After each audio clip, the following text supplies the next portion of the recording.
panel discussion is called Making the Universal Personal. We've just done that, kind of, isn't it? While singing right now. Right, what childhood experiences are universal? How do authors elaborate on and contemporize their childhoods so they resonate with readers? What role does empathy play in the way authors write or the way their stories are received? On the panel, we have Rasil Ahuja, Anushka Ravishankar, Adithi Rao, and the panel is going to be moderated by Chatura Rao.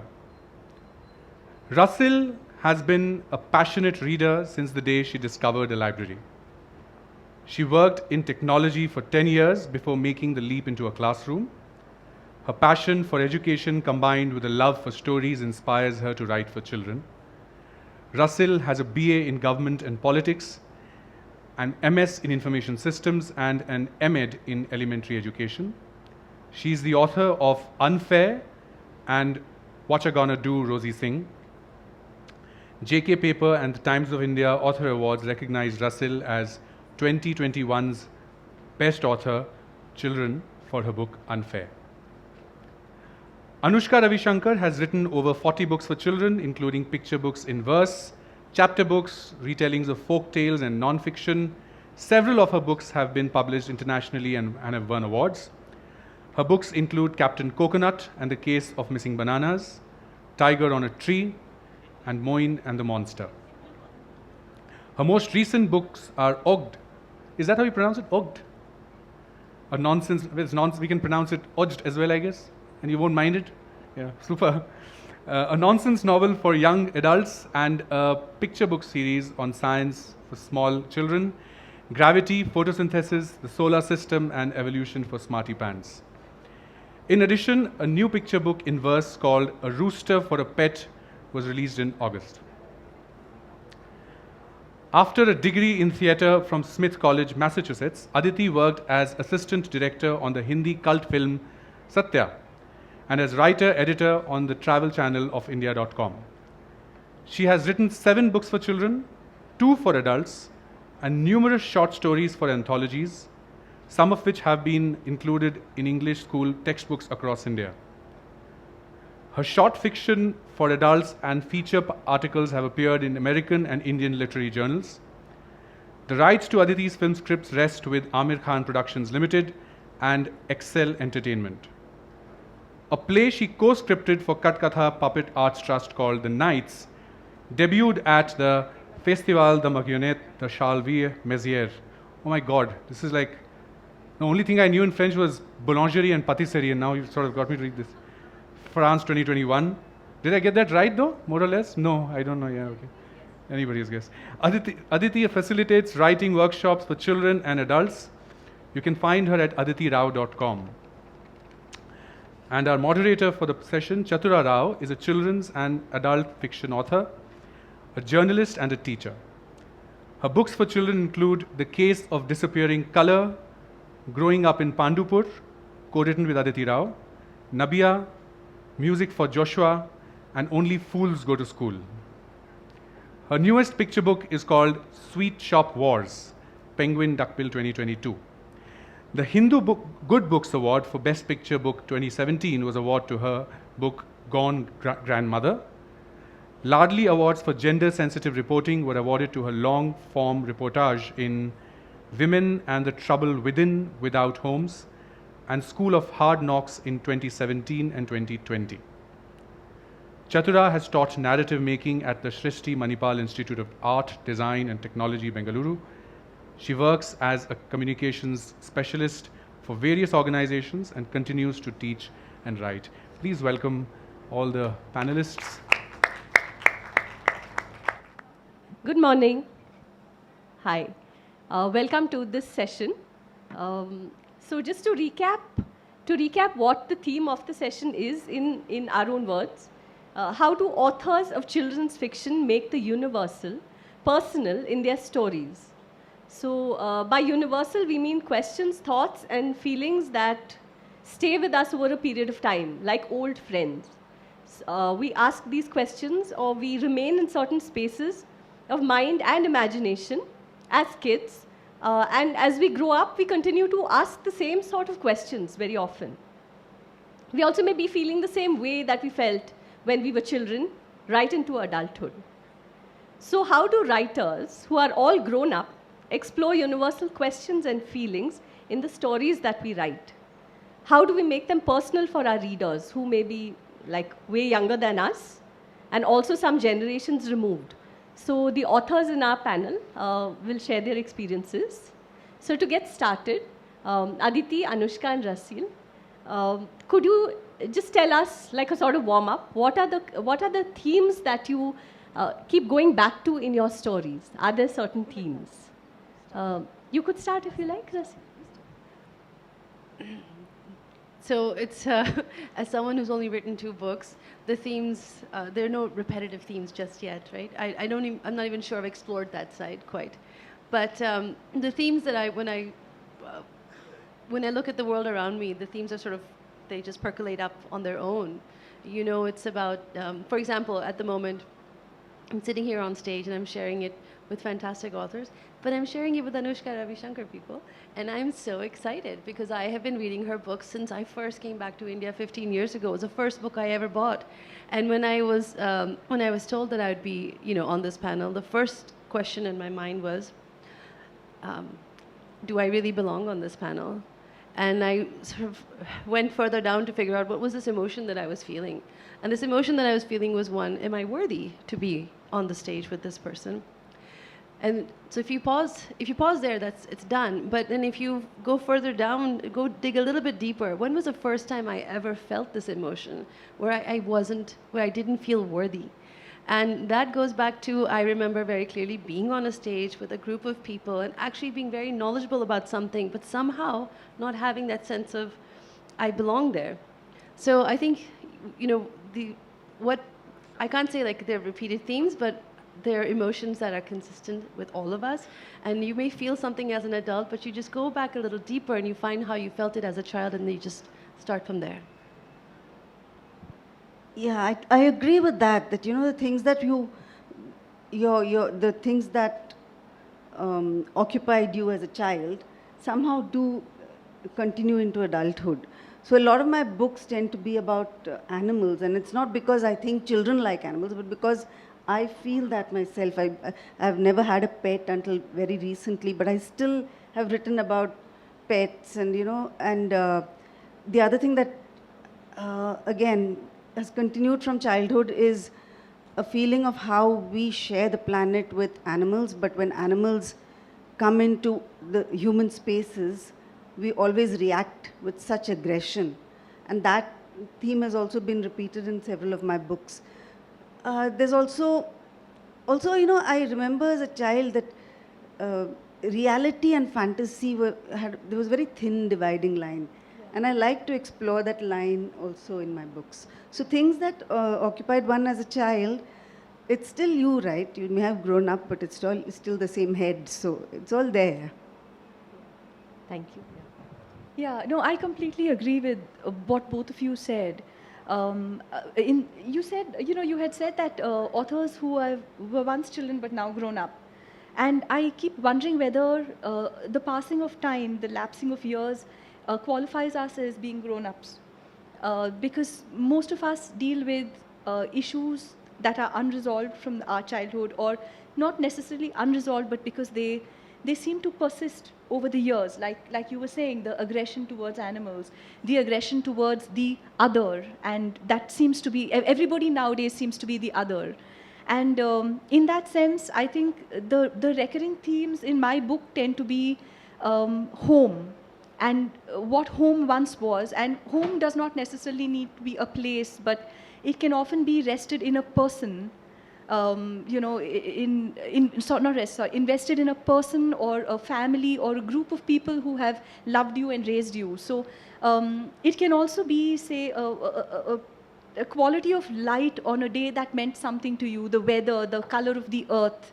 And these are things that, the smell of, the earth before the rain. So these are things that just take us right back into some childhood space or nostalgia. So I think that this is one thing that writers tend to do, is that they tend to bring back things that still hold them from their childhood, from their past, simply because it's not even the past. It is still very much part of our living present. So In that sense, universal.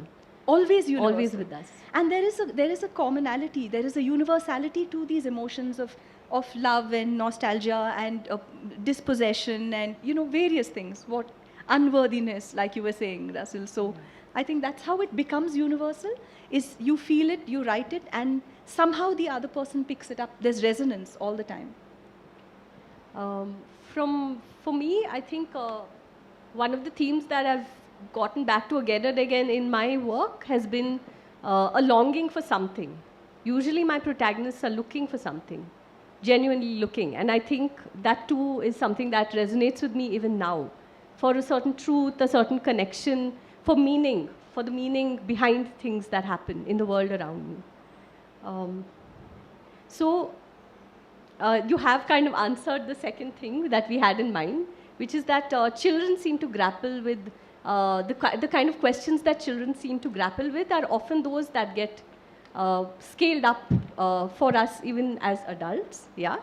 See, just to get to the second question rather than the first. See, while we've all said that the kind of things that we grapple with now are kind of echoes of what we grappled with as children, but there's one major difference between children and adults, which is that children have no power in this world.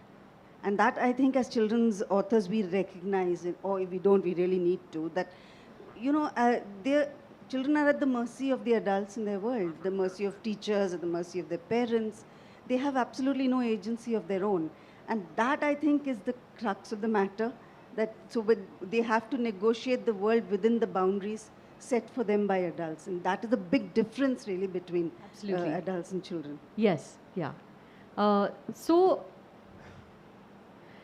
Which are the questions that you felt have been really pressing for you to address in your work itself? It would be nice if you could, just mention the work as well and how you've looked at any of the questions that were pressing for you to be addressed. It could be also the matter of agency. I think like Anushka saying, Bijal, I think, said it yesterday, something similar like this, and she said this in reference to characters that you relate with as an author that you've created but are so much like you. So she said that the girl that she was didn't have that much agency. Now as a grown-up, when she writes maybe herself, but herself with agency. You're able to complete the story in some ways, or you try to do that sometimes, I guess. So which are the specific questions, if you could, that have been in? But just for a second, to go back to what we were saying about agency, is I think that just because we still remember how it was to be children and to not have agency, I think people do have agency, but they don't know that they have it. They don't know that there is a choice. Sometimes, not always. I mean, there's just no way to generalize this. But sometimes I think that as writers, when we do this, when we write ourselves but with agency, we sort of foster in a child this little glimmer of hope that maybe they too have it. Maybe there is something that they can do. Because at the end of the day, it's always a choice. How do you react when you're in a situation when there is somebody in front of you who is facing, maybe another child in the playground who's facing injustice? As another person there, as a classmate or a member of that little school or community, the playground, whatever it is, you do have a little bit of agency how you react when another person is facing something. You also have some agency if it is happening to you, how you choose to respond to it rather than react to it. So sometimes I feel that as writers, this is the one thing that we can do, is to remind a child that they do have, and possibly an adult also. Yeah. Within limits. So, do you bring it into, like, is there any specific story that you would like to mention where you brought that sense of agency in? If for you that could be the question. Yeah, of course. I think we'll all be able to go back to our. I think Boy Bear for me was the little boy deciding that he will now save bear, but not from the wildlife people, but from that life. Yeah, a little Should I? Boy Bear is again a duckbill penguin. Publication, and it's about a little boy from the Madari community at a time when picking up bears from a forest, poaching baby bears and bringing them into the city, and having them learn to dance. And the methods were very, very cruel. How do you tame a creature that is so powerful and make sure that it never ever attacks you back when you're putting it through its paces? So, and how do you earn a livelihood out of an animal that is by nature wild? And the little boy and the bear start off in two very different spaces. Even though they are living together, they never actually interact emotionally because the Baba, the father, is always there in the middle.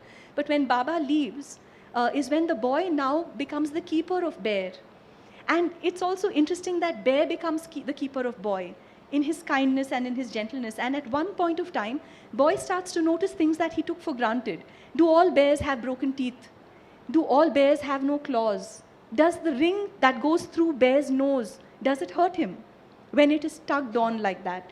And slowly, slowly, he starts to undo the layers and layers of cruelty that human beings have imposed or imposed upon animals over lifetimes, generations. And when the wildlife people come to get bear, while the Madaris are all hiding away, this little boy decides that maybe it's time that he now actually save bear, because Baba used to save bear by hiding him from the wildlife people. And now he brings bear and hands the animal over to the people. And, they take him, they rehabilitate him. And at some point, the hope is that they will meet again. Boy goes in for his education, but then hopefully he will come back and work with the wildlife people, and maybe he'll meet bear again. So I think for me, that was a agency that a little boy does have. Yes. Also in Chuchumantu's Jar of Toffees, where, this uncle who was very kind is now dead. And the child remembers that she can be kind. So the uncle may be dead, but kindness survives. So that's... The one book that I can think of where I've done this very consciously is a book called Today's My Day. I don't know if anyone's read it because I don't know if it's in print anymore, but it was book and verse again about this little girl who wakes up one day and decides that today is her day. So anybody who is kind of mean to her in any way, her father tries to wake her up in the morning and she doesn't want to get up. So anyone who tries to do anything turns into something, some other creature. Like a father keeps on trying to wake her up, so he reminds her of a crow, so he turns into a crow. And the sister keeps telling her, brush your teeth properly, you're not doing it properly, so she turns into a crocodile. So throughout the book, all the people who tried being mean to her turn into different creatures. At the end of it, of course, she realizes that it's only going to happen for one day. Tomorrow is back to normal. But that was one way of, kind of subverting the power of adults over children in that book.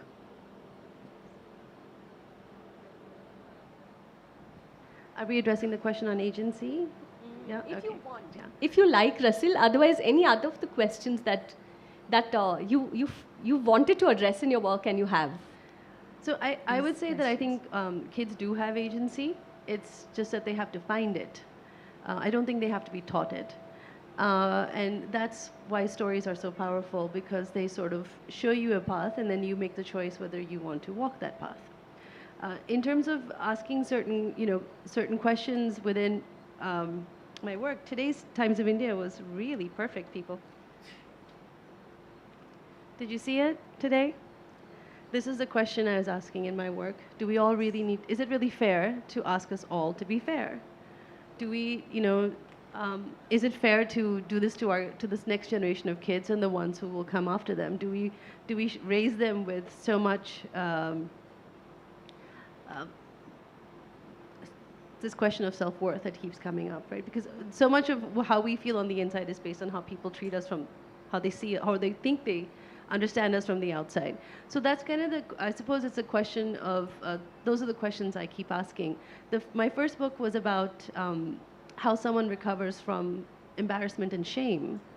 And it's, a lot of kids are like Teflon. I mean, I was Teflon. That incident in the book came from my own life. I dropped my pants in front of my entire co-ed class. And I recovered. I went back the next day. It didn't even occur to me to think that, I had shamed myself. But not every child is like that. So what if I hadn't been that kid? What if I couldn't go back to school the next day and face my peers, knowing that I had embarrassed myself? People were making fun of me. All sorts of things were happening in that room. The teacher thought I'd done it on purpose, for example. So I think those are the kind of questions you bring up, and then you step away from it because at the end of the day, the book is really not about me. It's an incident that came from my life because it was funny, and I thought, how could I explore this differently? It's really about a child somewhere who's had some situation happen to them, and then how they've recovered from that, or how, again, you show them a path, you can recover from it. It's up to you whether you take it.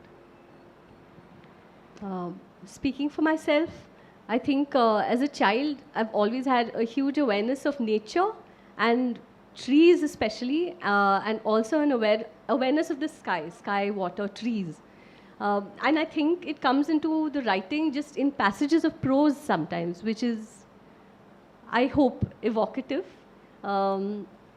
It's been a question with me, and it is even until today. What is the relationship between myself and nature? This thing that gives me so much of peace, that keeps me so alive in what I look at. And I don't know, I mean, I guess because I was also a very quiet child, I'm addressing the quiet child in the reader as well, the quietness. And, you know, those moments, I find that recurs a lot in the writing. Are there any, you did, in fact, Rasil has said that, experiences as a child from your childhood that you've drawn into stories that you've written now. So anything specific that you'd like to share?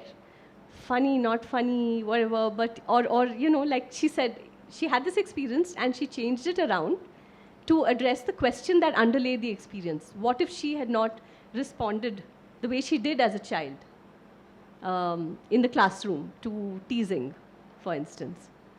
So are there any specific experiences? Because we're leading into the next question, which is about how you scale these experiences forward. You're looking back at it. See, we've already spoken about how the things that occupied us as children also. Yeah. I think more than myself, I've used a lot of my daughter's experiences in my books. We do that.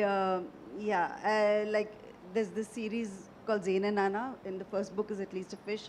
So it starts with, it's got a lot of the stuff that she used to do that she did as an 8-year-old. Which one was that she wanted a dog, and I refused to have a dog, so she had fish, and these fish tend to die really quickly. So the first one, the first one that died, she took it and she got her friends together and had a really burial where they all sang, they all very solemnly went and buried the fish and all that. The second one died, she couldn't get her friends together, so she buried it in a pot in the balcony. By the time the third and fourth one died, she started flushing them down the toilet. And her logic was that they'll go back to the sea where they belong, so I'm sending them back. So those little things, the funny things that happened. Another really funny thing that happened once was that it was our wedding anniversary, so she went to school and she brought back a whole bunch of shells and gave them to us as a gift. So since it was a gift from our daughter, we kept it in the drawing room in a little bowl. Next morning, we had snails running all over the house. That's in that book. That's in your book, yeah, just so like a bug. So these things, the things that stay in your head like that, which might come from, I can't immediately remember anything from my own childhood, but these were things that I picked up from my daughter's childhood and they've gotten to the books. Yeah. I hate fish. We have 2 fish tanks. We've had so many dead fish. We've had them fly out and writhe and die on the floor by the books. And I have traumatized my child because I did not let him bury the first fish. I chucked it in the toilet and I flushed it in front of him and I said, I'm done with these. But we still have another 15 in the house and a lot of snails. Yeah, I think these incidents are really interesting because sometimes I know I shouldn't do this, but I get away with it, so I do. I put my phone on record when I speak to people who I find interesting. So kids, not all kids, some kids. And while they're in the car driving home from football practice or wherever they've been, they'll have these funny conversations about teachers and about other students and about their siblings. And they'll say some really nasty stuff about all of them. So, and then they'll be, hitting each other and doing all sorts of things. They just don't understand a hands-free zone. They don't get it. So all of that sometimes gets recorded on my phone, just their voices. And I do the same thing with people who are much older. For example, a few days ago, my 90-year-old Bua passed away. And I found 2 conversations that I had recorded with her on the phone because I knew that at some point I was going to lose her and I would not be able to retain her memories in my head. So I recorded her voice, and all the stories that she told me are there. And somehow they will one day weave their way into something. But I think it's like just a little data gathering. You don't know what you're going to do with it, but eventually it's going to come in handy. Kind of. Do you have anything to say about experiences from childhood?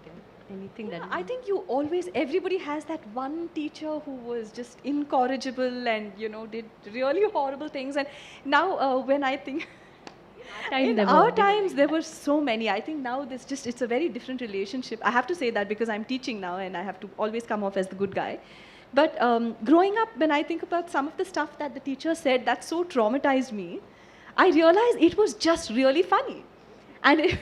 And if somebody heard it, it's not me who should have been embarrassed as that little kid standing in a corner, like sidling up to the wall. She should have been embarrassed. So it's really fun to take stuff like that and sort of exaggerate it and blow it out of proportion. And I think this is something that people just relate to because everybody has one mean gene in their body that enjoys this kind of, humor. So it's tantamount to Neville Longbottom in in Harry Potter, turning Snape into his grandmother with this vulture's cap and just making everything so funny at the end. So. Or Anushka writing the name of the teacher, the school dog as teacher. That just made me laugh. Fantastic. Yeah. And the thing is that when I went to a school and did that book with the kids, afterwards some teachers came to me and objected to the fact that the dog was called teacher. But it really was funny. I'm sure it worked for the kids. Right. Yeah. So have we answered this? No, we haven't. So childhood experiences, contemporizing them for young readers. Are there any techniques that you use to, because you're fictionalizing stuff that actually happened. So if I can say for Anushka's Anna, Zen and Anna. So Anna, you said, was sort of based on your daughter, right? But when Anna in your book gets angry, her hair frizzes up. So I just love that. It starts frizzing up. So Zen knows that she's getting really mad, like he needs to back off at this point. Or he'll get a few bruises, like she puts it. So like, how do you take something that's real and happened and... Well, I don't think that really happened. That's a little bit of what I said, that fantasy and reality thing. And in Zen and I especially, I've explored that because, in children's heads, there are lots of things that seem very real to them, which so they find it. I'm saying they, but the fact is that I remember what it was like as a child. That line between fantasy and reality is really very thin. So things that are in your head seem very real to you, and that's actually what the hair frizzing is. I don't think it really happens. I wonder if anybody's hair frizzes when they're angry, but to answer your question somewhat, I don't have any techniques as such. What I do, I think what all of us do as children's writers is that we really can tap into, as you said, we tap into our childhood easily. And that's not something that everybody can do either, because I know I've spoken to friends who write like for adults, and they've told me, we don't know how you do this because we cannot write for children. It's a certain quality that is of not quite growing up. I said this in my talk yesterday, that there's this book by Alison Lurie called Boys and Girls Forever, in which she analyzes some children's writers. And the point she's trying to make through the book is that children's writers in some way don't grow up at all. So she's talked about Hans Christian Andersen and even Dickens, I think. And who wrote Peter Pan? Barry. And how all of them have never really grown up. They all have some element of the child still in them. I think that is kind of essential to being a children's writer. If you don't do that, then you're writing down to the child. You're writing to a child somewhere there, and then it can get didactic, it can get kind of preachy and instructional. So unless you can be that child as you're writing it, and really, you can only write for yourself. Yes. You cannot write for anybody else. You can only write for the child that you were or still are somewhere in your head. Otherwise, it does end up being writing down to children. I think that's the one quality that we have and need to hold on to as Yeah. children's writers. Yeah. It's not just the good stories or so holding on to your childhood, the childlike quality is wonderful because, like you said, otherwise you're going to be writing down to somebody. But I think there is also, and it's in every other context, this would not be an ability, it would be a disability. But in this case, to hold on to your childishness also, to remember what it feels like to sulk or to be mad at something which, it's okay. Tomorrow somebody can come and put it in perspective, but today I just want to be mad about it. And remembering these things also, how you felt, because what I feel is that no matter how much wisdom comes in with the passing of years, there are still unresolved issues which remain within us as pieces of the past and, like I was saying, become your present. So I think that's the childish part that I'm talking about, aside of the childlike aspect. And somewhere I've seen that also comes into play. And now that I have a certain perspective and a certain skill to write, and I've read other people's books and I've developed a sense of drama or whatever, and I'm not speaking only about myself, but as writers, we are then able to take that little piece and then just blow it up in the most amusing or the most painful or the most whatever that we want to convey. We can do it intelligently. Okay, so she's saying that the writer craft comes in anyway after a point, steps in, because you have to make a finished product in that sense. So You there can't is that. just be a child. You can't just be a child. That's not the only quality you need as a writer. Right. Can I just read this bit? I brought this along with me because I was reading it just Please the do. day you wrote. Yeah. There's this woman called Selma Lanes who's written a book about children's literature called Through the Looking Glass, in which she says exactly what we're saying now. That is, there is little doubt that many of the most enduring of good children's books are written by those who best remember their own childhoods. So, I mean, it seems to be a kind of recognized fact among critics of children's literature that the people who write good children's books are essentially remembering their childhoods. They're easily able to step into their own childhood. So coming to our last question actually, which draws from this, how do each of you keep the child in you alive? Alive, kicking, laughing? What are the things? I mean, this is you. I'm asking you to reveal your secrets. I dance. If anyone knows me, they know I dance. I dance at home on my own, and I dance for pleasure. Not to keep the child alive inside. It's just something I do. And then recently, I started dancing like a chicken because I thought it was cute and it was funny and it was just me by myself. And at my 50th birthday party, there's a video of me dancing like a chicken because now it's become who I am. So it made other people laugh, and I think that's all you can hope for, is that you keep joy inside you and then you share that joy in one way or the other. Me? Okay. I don't think I do anything in particular. I think I think one thing you need to do is not be afraid to look a little foolish sometimes. You shouldn't be embarrassed about appearing not adult enough and not grown up enough. I don't think I Being need to silly do is anything okay. much. Yeah, Yeah. I find that quite easy to do, to be silly. So. Adithi? I think, like you, I dance. I dance in the shower, and it's just this music all around. But I think the thing that really keeps me joyful is eating chocolate, hiding it from my kids and eating it. I feel like a martyr because I'm saving them, from all that unhealthy stuff. But the fact is that I just need to eat all the chocolate. And then I have this one dog outside in my street. I have 7 of them, but the one main guy, the little fellow, who's called Mooli, and he's been named after, I should give credit to Asha for her wonderful Mooli character. So this little dog's name is Murli Krishna, but he's called Mooli. And he really keeps me going. He really keeps me alive because he's always trying to break in the house. He's trying to eat all the food. He's trying to, outdo me and who gets into the house first so that I can't kick him out. And he's great fun. So I think really my dogs keep me alive. And yeah. For me, I'd say just being silly, laughing at silly stuff at the risk of being offensive, laughing at the wrong time, and dancing when I eat. So as soon as there's food that I like, then I do a little jig just sitting right there. And recently I was at an Onam Sadhya at the NGMA. And when I saw the food on the plate, I broke into a dance and I didn't realize, and the people opposite burst out laughing. So after that, they wouldn't look at me, and I kept looking at them, but they wouldn't. They were like so embarrassed that I had made such a silly thing happen in front of them, but I wasn't embarrassed. Like, I was okay with it. I do it anyway. So we're at the end of our questions, but if you all don't mind, can I read out what you wrote about yourselves? Okay. So when I asked my panelists what they'd like to say about themselves, Anushka said, as a brief introduction, it's all, okay, I won't say what, but yeah, Anushka said, I would like to eat ice cream for lunch every day. I don't like ghost stories, dark chocolate, and the word albeit.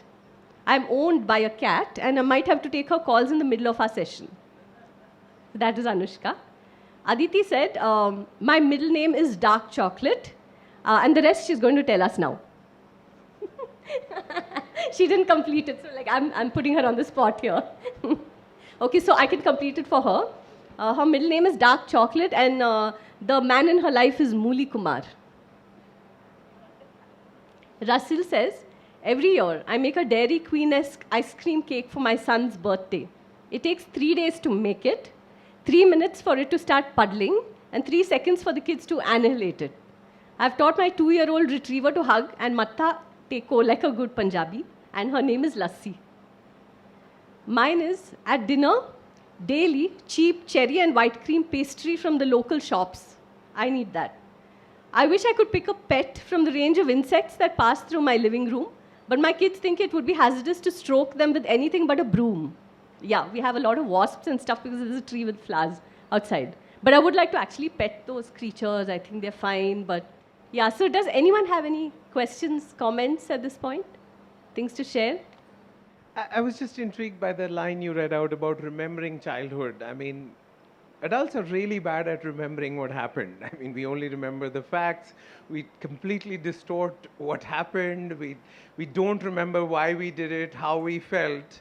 And you seem to remember all that, or is it in the narration? I mean, it's not really, you're not really remembering what happened, or you are? I think for me, my childhood is still very real. I think that's what we've been saying. That's what also, I suppose, drew us to writing for children, because we're still very close to our childhoods. And it's not remembering what happened so much as remembering how one felt when something happened. And that's the important thing. I think it's just that we never really grew up. That's the thing. So I can't remember anything that happened 10 days ago, but I do remember my childhood much more clearly. I think it's an emotional connect with what happened that keeps it alive in some ways. Maybe not the details really, because we have forgotten plenty. Yeah. So, I had to leave in between because there was an SOS call, but you all were discussing about, and it's been a recurring theme even yesterday, that children being powerless or lack of agency. And I think Rasil really summed it up well, that they do have agencies. We just have to create that opportunity or show them. And when I'm a teacher, I've been a teacher in 20 years of my life, right? And when I look at our students, I feel they do have the agency. But this question is for students who are in the tier 2 cities, where we really see that there might not be agency or they might be powerless. So as very progressive authors, or publishers, what do you think is your role in reaching out to that larger audience, really making it universal? I think one of the things that we do in our work is many of us also try to at least talk about these things, to even bring it to light that there is this happening, is one way to give everybody a sense that this is not something that needs to be ignored. It is happening, and maybe in time it can be addressed as well. So sometimes we mention things in our stories which don't have an immediate solution, but we take care to mention them. Powerlessness, yeah. There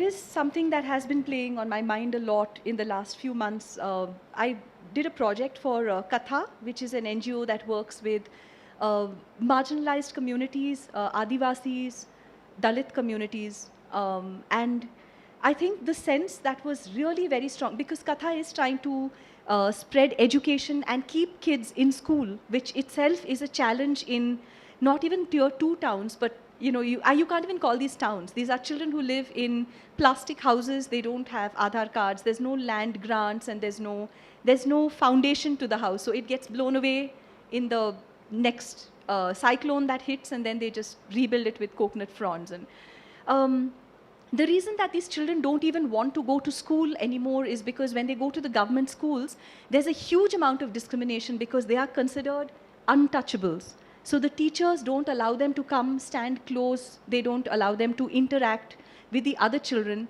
They are made to sit separately and eat food. And because of the huge sense of rejection that the children face, and they are not very clean because they don't have a lot of access to water and soap. Literally, they live on the beach, so there's a lot of sand and a lot of stickiness around. And this is a really huge problem which we as writers, I don't have an answer for you. It's a question that I've been asking myself and haven't found an answer. Is the real sense of fear that set in is that now we were trying to work with these kids, and if we go there and we teach them that they have agency and that they are empowered, if they start to believe it within that community, if they exercise their agency, they could actually die for it, because they still have honor killings that happen there. And so then the question arises, what are we doing? I mean, are we then interfering with a very, very fine balance that could cost people their lives? So I think also that as writers, as a writer, one needs to take a lot of time, because once you put out the written word, you have no control over where it goes and how it is interpreted.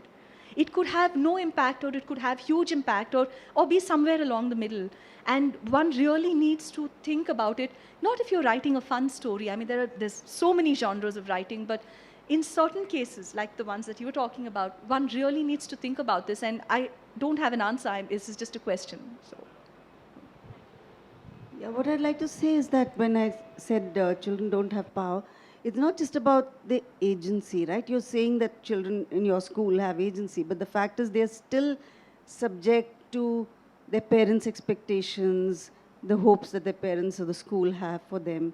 So to that extent, they are still, you don't really know what the child wants. I doubt if the child herself knows what she wants, because she's been brought up in a certain way, and the fact that there is another way to live isn't probably not even, it doesn't even occur to them.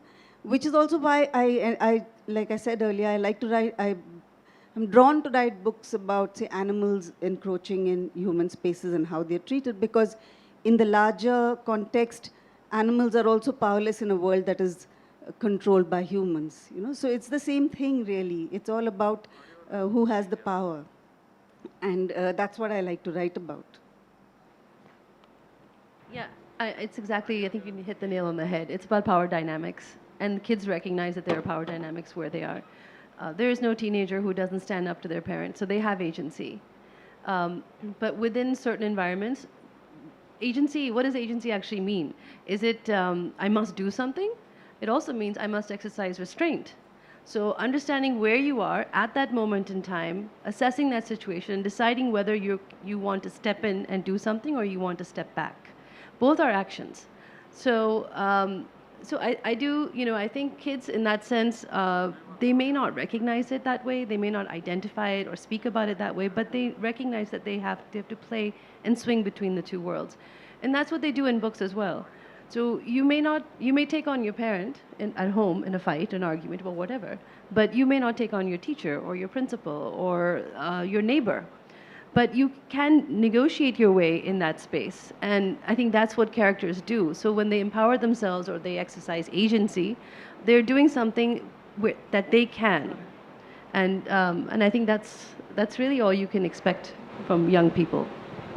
There's one more thing I just wanted to say is I've observed over a period of time that most of the way we control other people in a civilized manner is through guilt. We do this a lot because that's the thing that keeps people in. And guilt is the best way that you don't have to give a reason, a logical or an honest explanation for why you expect another person to do something. You don't have to give them an explanation as long as you can make them feel guilty. And sometimes I think that as writers we should also address that part. Is, what are the pitfalls of that? And how much does it cost you your agency, not just as a child, but as you go right through life? No, let's not do that. Guilt works really well for me as a parent. Let's not. Okay, let's not meddle with that. Sorry, Rasil, I'm so sorry. Thank you, everybody, for being here with us and listening. Thank you. Thanks a lot.